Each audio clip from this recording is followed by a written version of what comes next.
video is only an introduction to VBA interface which is available in AutoCAD. It is coming with this VBA is coming along with the AutoCAD since AutoCAD 2000. Now VBA is not installed by default along with the AutoCAD application. So you have to go to Autodesk website and download VBA enabler, and you can install it in your system. Now go to ribbon, then manage, then go to Visual Basic Editor, or you can use Alt F11 key combination, or in command window you can enter VBA ID. VBA ID, it will switch to VBA interface. VBA, Visual Basic for Application. It's the same programming language, that's VB6, but there are some limitations. You cannot run VBA, you cannot create a program independently like you are creating in VB6. So it is, you can run use VBA only in the host application. VBA is coming along with almost every application like MS Office, then CorelDRAW, and in AutoCAD also. Here in VBA, same like it's not similar to Lisp. In VBA, you can handle other applications. And same if you are familiar with the VBA, you can also use VBA in Excel and work with AutoCAD. Here, when you are using other applications, you can go to references and add other objects from this reference library. Okay. Now I am going to tell you about what are the windows here and how it interact with you. This interface is first you have a menu bar, same like other application, then toolbar, then it is project window where you will see all objects which is currently available in this project. Then there is properties window, immediate window, then locals and watches window. In the file menu you can save the file independently in DVB format.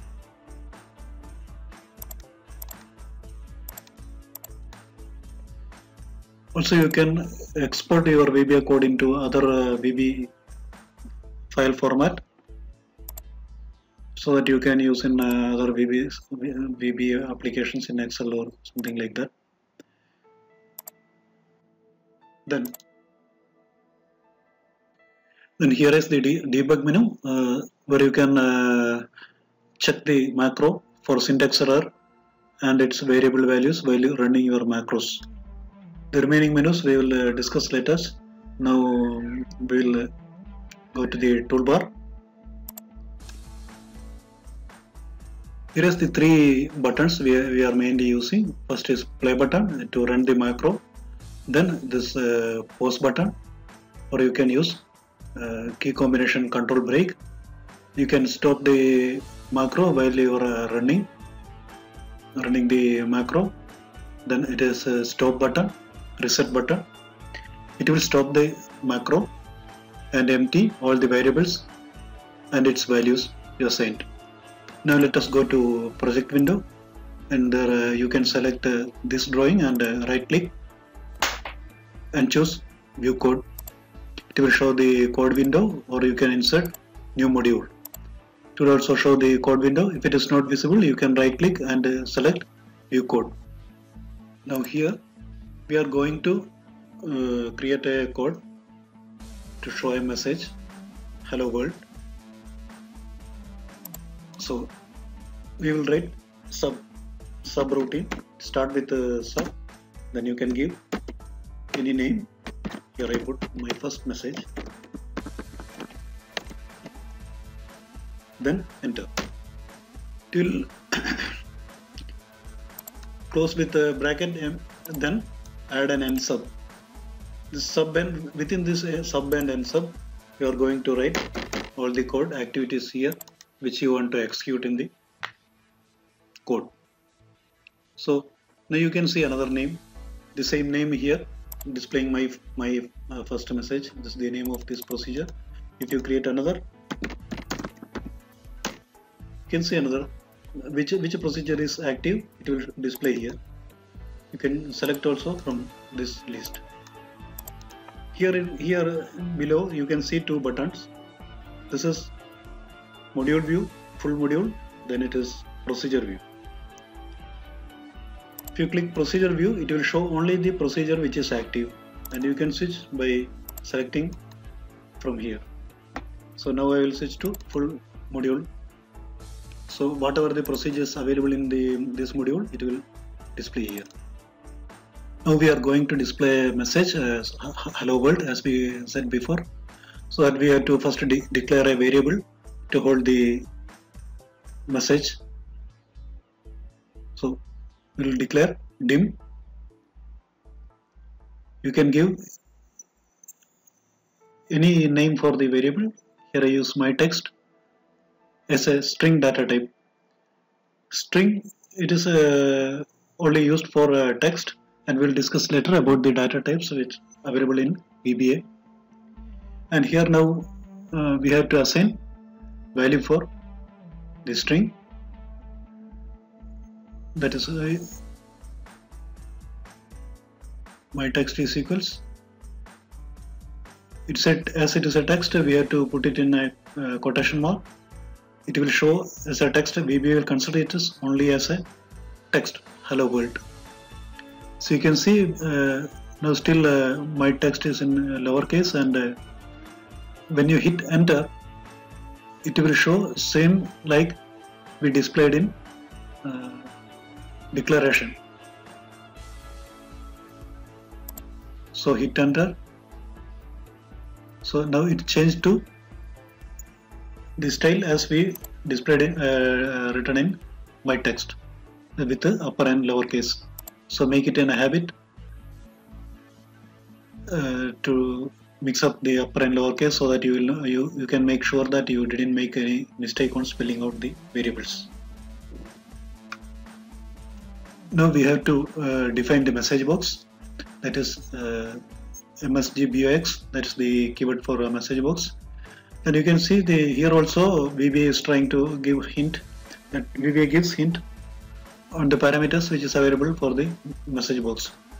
By default you can display only the prompt, or you can choose there is so many options like button and titles for the message box.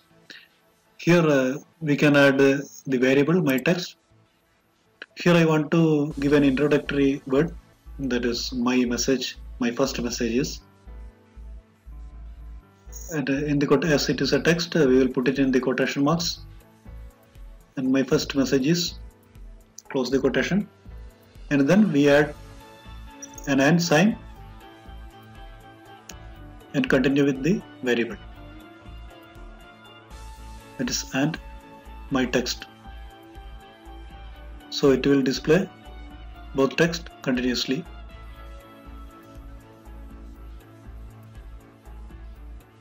Now comma. Now you can see it's highlighting the next option, that is button style. By default it will show VBA OK only if you didn't choose any options. So now here also I choose VBA OK only. The next is title. Title also is a text, and we'll put it in a quotation mark, that's my first message.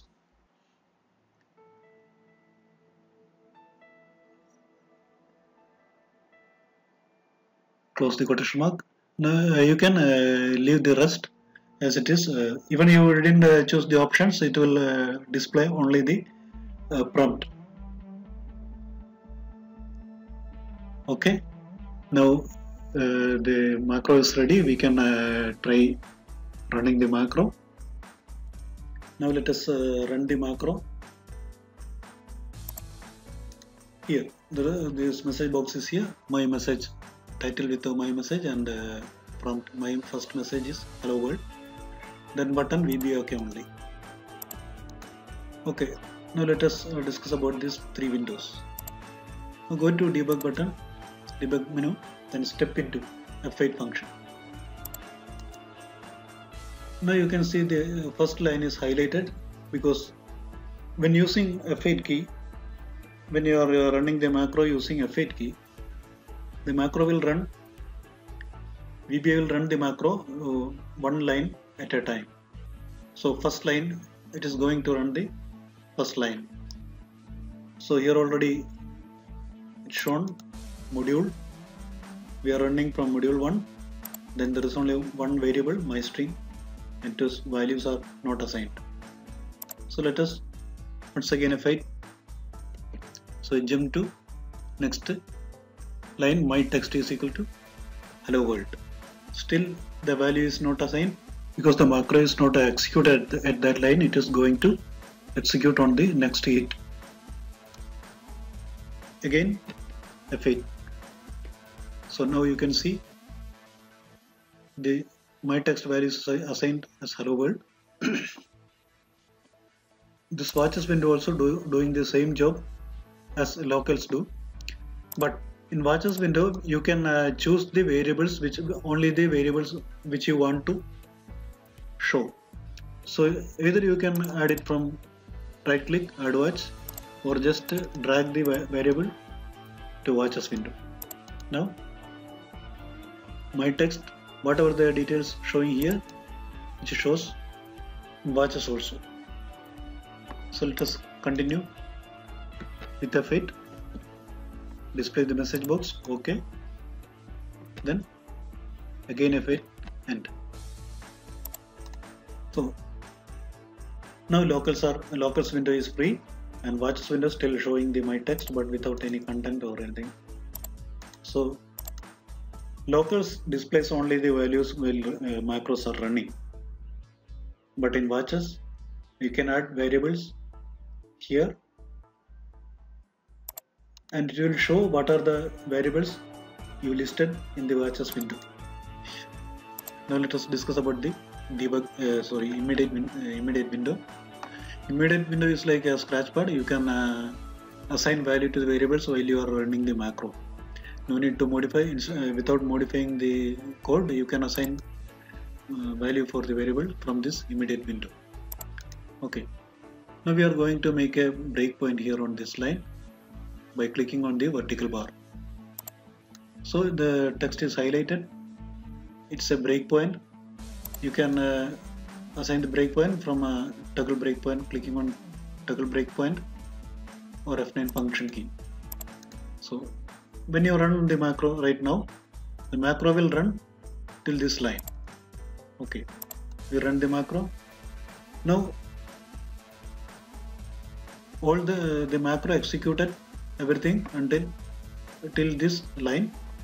You can see the values assigned hello world in the watches and locals window. Now when you pose over these variables, you can see the value that is hello world. Okay, I want to change this hello world to new message. My text, that's our variable, new message. Okay, enter. Now you pose your mouse over this variable, you can see new message. Also in the locals and watches window also shows the new value. Now you run again, remove this break mark and run the macro, continue. See, my first message is new message. So that's all for today's video. You can comment on my videos and please don't forget to subscribe and like. Please keep watching for more videos on creating objects on AutoCAD and handling Excel application using Visual Basic.